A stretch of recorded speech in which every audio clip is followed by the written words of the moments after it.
Hi යාළුවනේ, welcome back to my YouTube channel. ඉතින් අද අපි අනුරාධපුරයට බජට් ට්‍රිප් එකක් යන්න තමයි හදන්නේ. අද නොවැම්බර් 14 වෙනිදා. ඒ කියන්නේ සිකුරාදා දවසක්. උදේ මම ඔෆිස් ගිහිල්ලා 5:00ට ඕෆ් වුණාට පස්සේ තමයි අපි ට්‍රිප් එක යන්නේ. ඉතින් මම මේ ට්‍රිප් එක යන්නේ තව අක්කලා 5 දෙනෙක් එක්ක. අක්කලා 5 දෙනා කවුද කියලා මම ඔයාලට ඉස්සරහදී පෙන්නන්නම්. ඉතින් අද මම ඔෆිස් එකට යන්නේ උදේ 6:00යි කල් වැඩි. ඒ වෙලාවට නම් අපි ඔෆිස් එක අරින්නේ නැහැ. ඉතින් මම අපේ ඔෆිස් එක ළඟම තියෙන ෆැබ් එකට ගිහිල්ලා මගේ ඉන්දියා vlog එකේ vlog 2 එක YouTube එකට අප්ලෝඩ් කරන්න තමයි හදන්නේ. ඔයාලා තාම මගේ ඉන්දියා vlogs ටික බලව නැත්නම් දැන් ඔය ගිහලා බලන්න. ඊට පස්සේ මම 8 වෙනිදි ඔෆිස් එකට ගිහිල්ලා 5:00ට ඕෆ් වුණාට පස්සේ අපි යනවා කීල්ස් එකට බඩු ටිකක් ගන්න.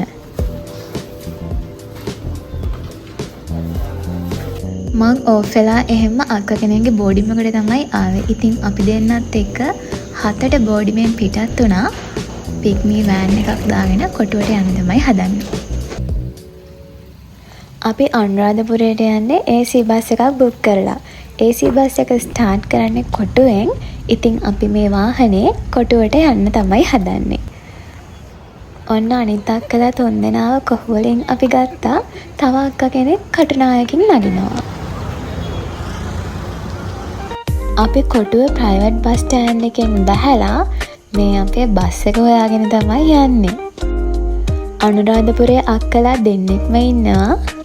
ඒ දෙන්න තමයි අද අපිව ට්‍රිප් එකක් යන්නේ. ඉෂාරන්ගේ හායි කියන්න මගේ බ්ලොග් එකට. බ්ලොග් එකට හායි කියන්න.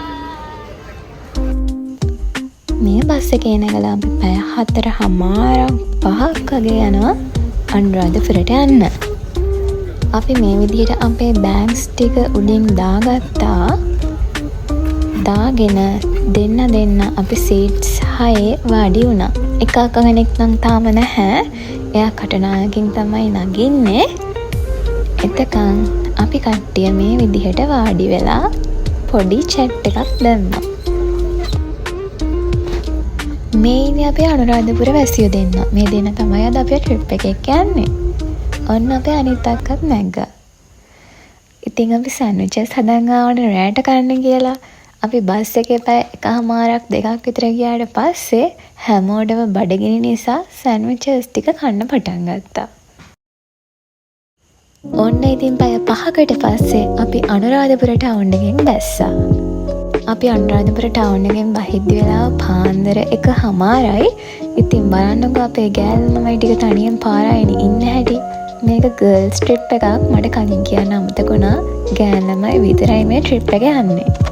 අනුරාධපුර ටවුන් එකේ ඉඳන් ටුක්ස් දෙකක් අරගෙන අපි ඉන්න හොටෙල් එකට ගියා. අපි හොටෙල් T&T එකේ තමයි ඉන්නේ අද රැට.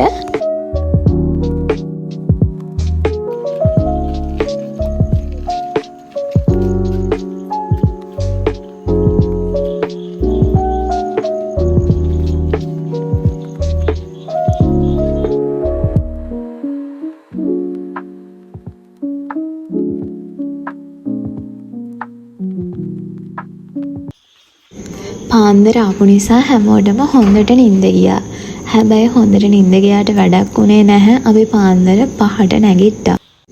පාන්දරින්ම නැගිටලා අපි අක්ක කෙනෙක්ගේ ගෙදර යන්න තමයි මේ හදන්නේ. බස් එකේ එන්න ටික වෙලාවක් තිබුණා. ඉතින් බස් එක එනකන් අපේ ගෑනු ළමයි ටික පොඩි චැට් එකක් දාගෙන බස් හෝල්ට් එකට වෙලා ඉන්නවා. මෙන්න මෙයාගේ ගෙදර තමයි අපි යන්න හදන්නේ.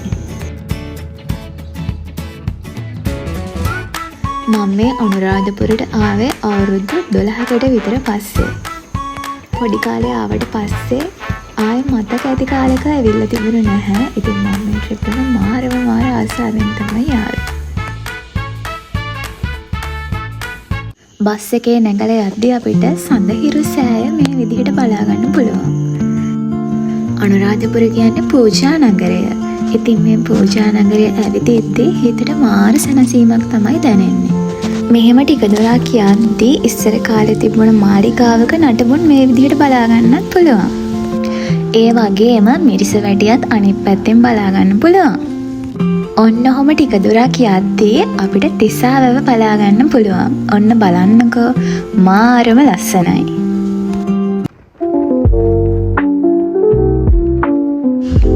තිසා වැව හදලා තියෙන්නේ දේවානම්පියතිස්ස රජතුමා. අපි ඉස්කෝලේ කාලේ මේ දේවල් ඉගෙන ගත්ත ඔයාලටත් මතකයි නේද? මටත් දැන් ඒ කාලේ ඉගෙන ගත්ත දේවල් ටික ටික මතක් වෙනවා. මොකද අවුරුදු 14කට විතර පස්සේ තමයි මම මේ අනුරාධපුරේ එන්නේ. මට මතකයි අනුරාධපුරයට වැව් බැඳි රාජ්‍ය කියලත් කියනවා. මම වැරදිද දන්නේ නැහැ. ඉතින් එහෙම කියන්නේ අනුරාධපුරයේ ගොඩාක් වැව් තියෙන නිසා. ඒ වැව් වලින් එකක් තමයි තිසා වැව කියන්නේ.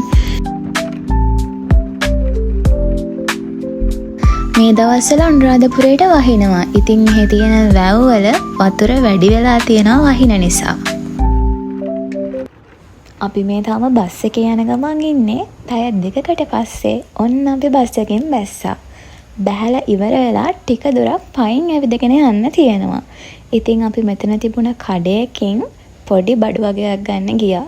ගෙදරකට යද්දි නිකන් යන්න බෑනේ.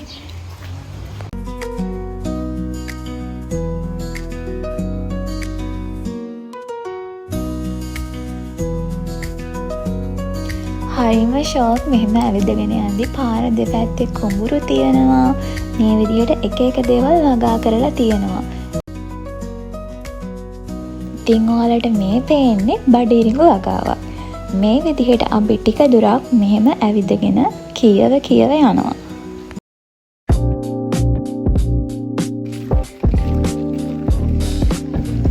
අක්කලා ටික මේ විදිහට ඉස්සරහින් යනවා. මං ඉතින් හෙමින් වීඩියෝ කර පිටිපස්සෙන් එනවා.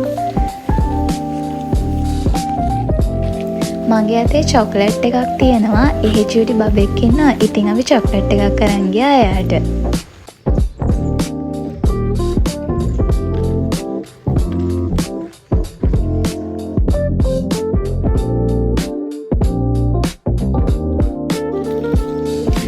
ඔන්න ඉතින් අපි අක්කලාගේ ගෙදරට ආවා.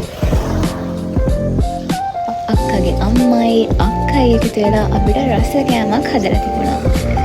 බලන්නකො මේ මොනවාද කියලා. අනුරාධපුරයේ කිරිබතේ ලුණු මිරිස කියන්නේ ඉතින් රජ කෑමක්. මාරම රසයි කෑම එක. thank you අක්කේ, thank you අම්මේ. කාලා ඉවර වෙලා අපි ටිකක් රෙස්ට් කරා. අක්කලා ටික නම් හොඳටම නිදි. මම චුට්ටක් ගියා එළියට.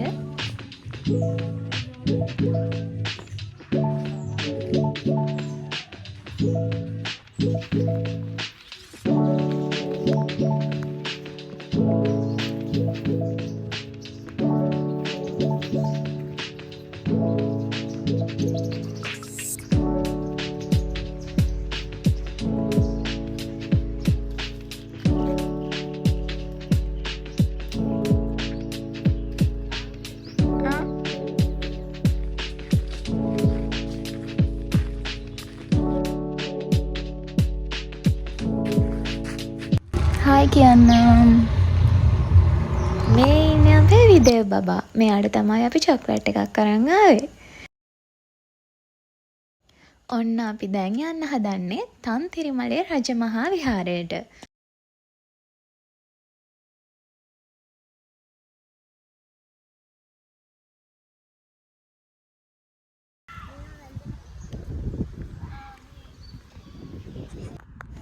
ඔයාලත් තන්තිරිමලේ රජමහා විහාරය වඳින්න ගිහින් තියනවද?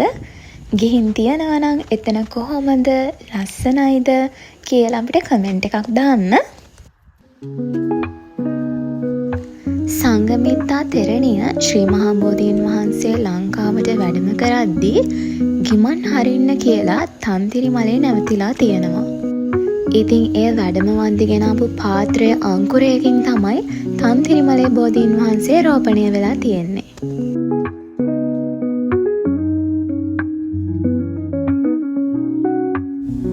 මේ වැව මාරම ලස්සනයි.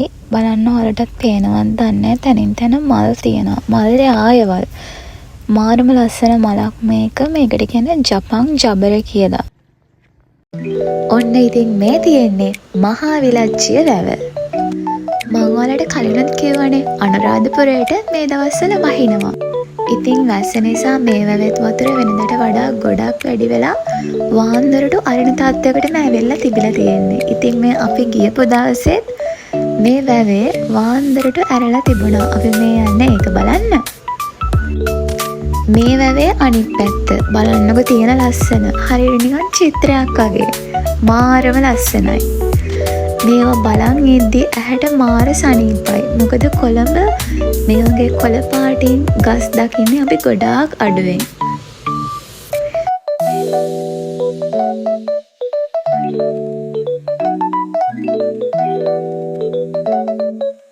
මේ තියෙන්නේ මහා විලාච්චි වැව. වැවේ වතුර වැඩි. වාම් වලට ඇරලා තමයි තියෙන්නේ. මාරම ලස්සනයි මෙතන. මෙතනින් නාන්න නම් ගියේ නැහැ.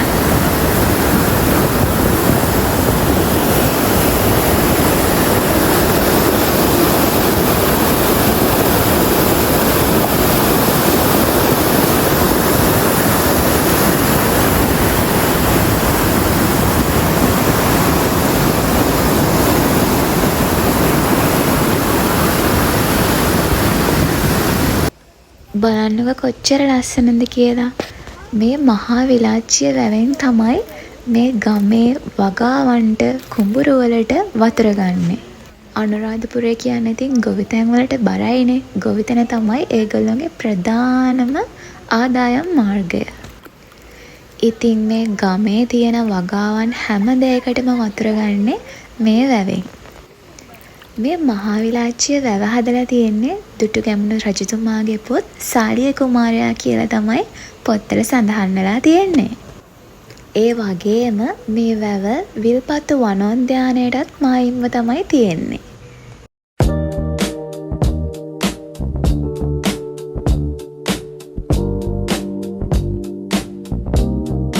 මේ වැවේ කිඹුලෝ ඉන්නවා සහ හැම අවුරුද්දකට වතාවක්ම කෙනෙක් බිලිගන්නවා කියලා ගම්වල කට්ටිය කියනවා. ඉතින් අපි කවුරුත් නාන්න ගියේ නැහැ.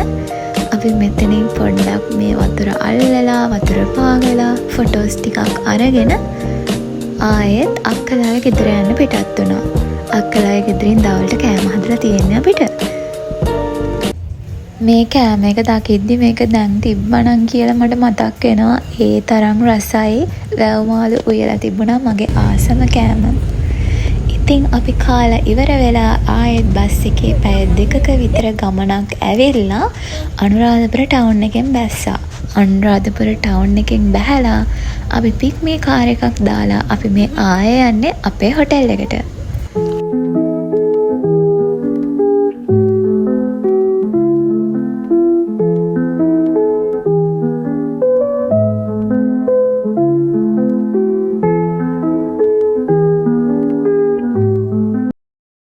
අපි හොටෙල් එකට ඇවිල්ලා වොෂ් එකක් දාගෙන පොඩ්ඩක් shopping කරන්න ගියා.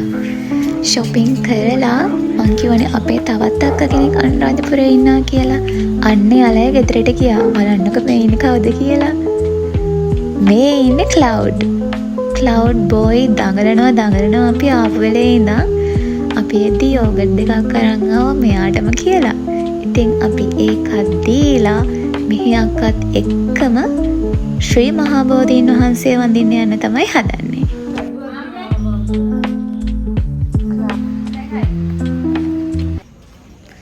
අපි මෙතනින් මල් අරගෙන ශ්‍රී මහා බෝධීන් වහන්සේ වඳින්න තමයි මේ යන්නේ. අපි රෑ වෙලා තමයි ආවේ. මොකද රෑට ගොඩාක් ලස්සනයි නිස්කලංකයි මිනිස්සු අඩු නිසා. දවල් වරුවට ගොඩාක් අවුවයි. ඒ වෙලාවට එන්න ටිකක් අමාරුයිනේ. ඒ නිසා තමයි අපි රෑ වෙලා ආවේ.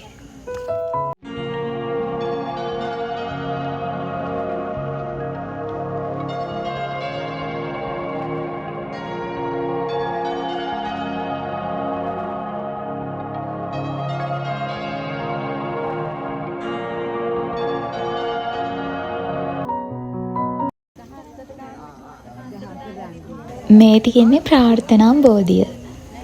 මම හිතනවා මම මේ පළවෙනි වතාවට තමයි මෙතනින් ප්‍රාර්ථනාවක් කරන්න කියලා. මොකද මට මතක නෑ අන්තිම පාරට මං කොයි කාලෙද අනුරාධපුර ආවේ කියලා. ඉතින් මමත් මෙතෙන්ට ගිහිල්ලා කාසියක් දාලා ප්‍රාර්ථනාවක් කළා. අපි ඊළඟට ගියේ රුවන්වැලි මහා සෑයට. ඉතින් මෙතන රෑ 10ට තමයි වහන්නේ. අපි එතනින් එළියට එද්දිත් 10යි. හැබැයි මිනිස්සු ගොඩාක් හිටියා ඒ වෙලාවෙදිත්. රෑට මාරම ලස්සනයි මෙතන. මාරම නිස්කලංකයි. අපි ගොඩක් වෙලා හිටියා මෙතන.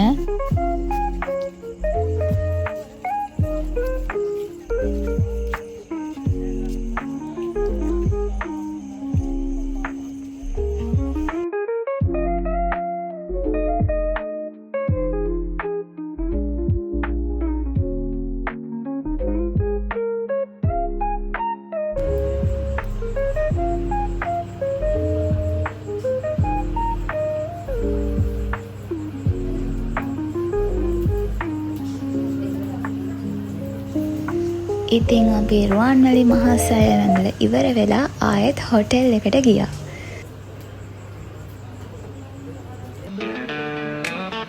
අපි බ්‍රෙක්ෆාස්ට් එකත් හොටෙල් එකෙන්ම අරගෙන දවල් 2 බස් එකේ ආයෙත් කොළඹ යන්න තමයි හදන්නේ. ඉතින් ඔන්න ඔහොමයි අපේ අනුරාධපුර බජට් ට්‍රිප් එක ගෙවුනේ. ඉතින් අපේ ට්‍රිප් එක සුපිරිම සුපිරි අක්කලා දෙන්නට ගොඩක් තැන්ක් යූ ඔයාලගේ ගෙදර එක්කන් ගියාට. ඉතින් අපි ආයෙත් වීඩියෝ එකකින් හම්බෙමු. බයි බයි.